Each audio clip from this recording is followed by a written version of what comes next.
बिस्मिल्लाहिर्रहमानिर्रहीम। अस्सलामुअलैकुम। Welcome to my channel. उम्मीद है आप लोग खैरियत से होंगे और अपने घरों में खुशबाश होंगे। दोस्तों, इस वक्त मैं जा रही हूँ अम्मी के घर। मैं आई हुई थी यहाँ चाइनीज़ बुफ़े में और इसका व्लॉग मैं ऑलरेडी अपलोड कर चुकी हूँ। ये रमज़ानुल मुबारक से बहुत पहले का व्लॉग है और ये उसी व्लॉग का कंटिन्यू है जो आज आप लोगों के साथ शेयर कर रही हूँ। असल में अम्मी का फ़ोन आया था, उनकी तबीयत कुछ ठीक नहीं थी और उन्होंने ये भी बताया था कि मेरी चची जो हैं वो आई थी और मुझे उम्रा की मुबारकबाद देकर गई हैं, कुछ गिफ्ट्स देकर गई हैं। तो मैंने सोचा कि अम्मी की खैरियत भी पूछ लेती हूँ और चची जो गिफ्ट्स लाई थी वो भी रिसीव कर लेती हूँ। तो बस यही सोचकर मैं डिनर करके सीधी अम्मी के घर आ गई थी और यहाँ पे मैं आपको दिखा रही हूँ, ये चची मुझे देकर गई थी चीज़ें। हार फूल भी थे, गजरे भी थे और गिफ्ट्स भी थे। मेरी चची की एक ही बेटी हैं अक्सा, उन्होंने भी मुझे गिफ्ट्स दिए थे। अभी मैं आपको भी दिखाती हूँ कि क्या गिफ्ट्स थे और यहाँ मैं अपने हस्बैंड को भी बता रही थी कि देखिए मेरी चची जो है वो मुझे कितनी सारी चीज़ें देकर गई हैं। बस दोस्तों, ये मोहब्बत भरे रिश्ते ही हैं जो आपकी ज़िंदगी को खूबसूरत बनाते हैं और हम इन मोहब्बतों का कर्ज अदा नहीं कर सकते जो पुरखुलूस मोहब्बत हमारे बड़े हमें देते हैं। और मेरी नज़र में वो दुनिया का खुशनसीब तरीन शख्स है जिसको ये मोहब्बत भरे पुरखुलूस रिश्ते जो हैं मैसर हैं।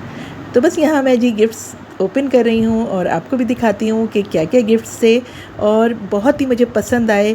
और ये ऐसी चीज़ें थी जो हमारे बहुत ही ज़्यादा इस्तेमाल में आती हैं और बहुत काम आती हैं। मेरी चची ने बहुत तकल्लुफ़ किया, बहुत सारी चीज़ें लेकर आई और उनकी बेटी ने भी मुझे गिफ्ट्स दिए। तो मैं अम्मी से यही डिस्कस कर रही थी कि बस हार फूल ले आती काफ़ी था और इतने ज़्यादा गिफ्ट्स लेकर आई। उनकी मोहब्बत है ये और मैं उनकी मोहब्बत की दिल से कदर करती हूँ और बहुत ही ज़्यादा ये गिफ्ट्स मुझे पसंद आ रहे थे क्योंकि ये मुझे बहुत ही ज़्यादा काम आने वाले थे। बस दोस्तों, गिफ्ट्स वगैरह देखने के बाद, चाय पीने के बाद हम रवाना हो गए थे वापस अपने घर की तरफ। तो दोस्तों, घर में पहुंच चुकी हूँ। रात काफ़ी ज़्यादा हो गई थी, आज बहुत थक भी गई थी मैं क्योंकि डिनर के लिए बाहर गई थे, वहाँ से वापसी पे अम्मी के यहाँ गए थे।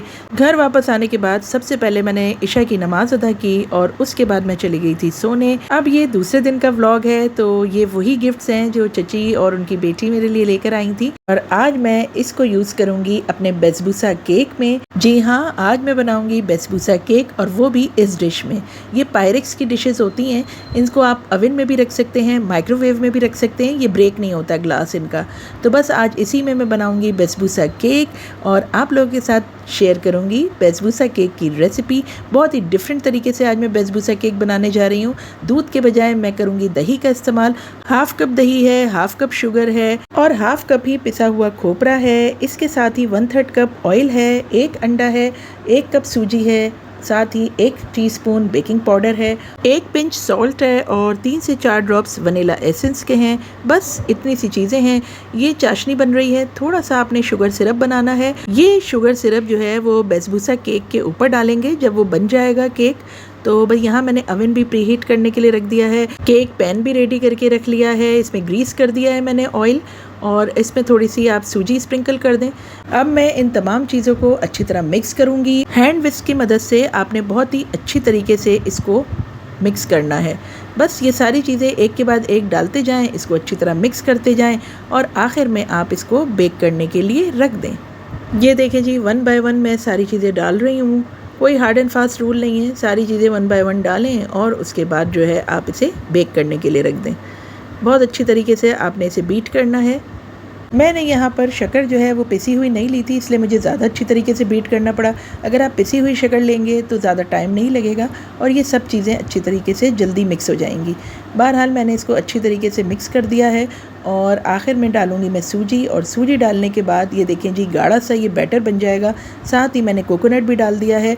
बस अब ये बैटर तैयार हो गया है और मैंने जो पैन रेडी करके रखा हुआ था उसमें मैं ये डालूंगी बैटर और इस पैन में मैंने थोड़ा सा मैदा डस्ट कर दिया था। आप चाहें तो सूजी भी थोड़ी सी डस्ट कर सकते हैं। तो बस यहाँ पर अब मैं इसको ओवन में डाल दूँगी और ओवन में डालने से पहले ये बादाम है, इसके मैंने छिलके उतार दिए थे और उसको मैंने इसके ऊपर सेट कर दिया है। ये शुगर सिरप मेरा रेडी हो चुका है और अब मैंने केक को बेक करने के लिए ओवन में रख दिया है। यहाँ मेरी जी भतीजी यानी कि मेरे देवर की बेटी आई हुई है पढ़ने के लिए, तो उसको मैं थोड़ा सा गाइड कर रही थी, उसके एग्ज़ाम्स होने वाले हैं।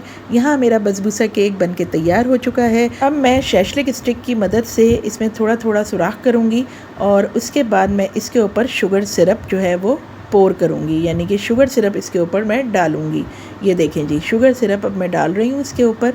ये सारा जो है सक कर लेगा शुगर सिरप। सूजी का जो ये केक है, बसबूसा जो है, ये सारा शुगर सिरप सक कर लेगा। ये देखें, ज़रा भी नहीं पता चल रहा कि मैंने शुगर सिरप डाला था। इस वक्त ये बहुत गर्म हो रहा है, ये देखें जी, धुआं निकल रहा है। अभी थोड़ी देर में ये ठंडा हो जाएगा, फिर हम खाएंगे। इसे गर्म भी खा सकते हैं, दोनों तरीके से ये बहुत ही मज़े का लगता है। थैंक यू सो मच चची, आपने इतना अच्छा गिफ्ट दिया और ये बसबूसा केक स्पेशली आपके लिए है। अब मेरे देवर की बेटी टेस्ट करेंगी कि ये बसबूसा केक कैसा बना है। बहुत मज़े का टाइम में बहुत ही अच्छा केक बना था, बहुत ही टेस्टी था। हमने चाय के साथ इसको खाया, तो बस खाना पीना भी चलता रहा, पढ़ाई भी चलती रही। फिर हमने अपने देवर की बेटी को घर ड्रॉप किया और घर ड्रॉप करने के बाद हस्बैंड को कुछ शॉपिंग करनी थी, कुछ चीज़ें लेनी थी, तो हम चले गए थे बाजार। और वहाँ से वापसी पे दस्तगीर की तरफ मेरी पसंदीदा दुकान है गोलगप्पे और चाट की। तो जब भी हमारा वहाँ से गुजर होता है, मेरे हस्बैंड ज़रूर लेकर जाते हैं, क्योंकि उन्हें पता है कि मेरी पसंदीदा दुकान है और मुझे बहुत ही पसंद है यहाँ के गोलगप्पे और चाट। और ये देखें जी, वो आ गई है दुकान। फिर यहाँ से हमने चाट और गोलगप्पे खाए और इसके बाद जी हम आ गए घर। इसके गोलगप्पे बहुत ही ज़्यादा अच्छे होते हैं, ये इसकी सर्विंग मुझे बहुत ज़्यादा पसंद है। और इसका जो पानी होता है खट्टा, वो भी बहुत अच्छा होता है, बिल्कुल गले में नहीं लगता। बस दोस्तों, चाट और गोलगप्पे खा के हम रवाना हुए घर की तरफ। और ये था मेरा आज का व्लॉग। ये रमज़ान से पहले का व्लॉग है जो मैं आज आप लोगों के साथ शेयर कर रही हूँ। अभी और भी व्लॉग्स हैं जो रमज़ान से पहले के हैं और आप लोगों के साथ शेयर करने हैं। मिलती हूँ नेक्स्ट व्लॉग में। अल्लाह हाफिज़ एंड गुड बाय।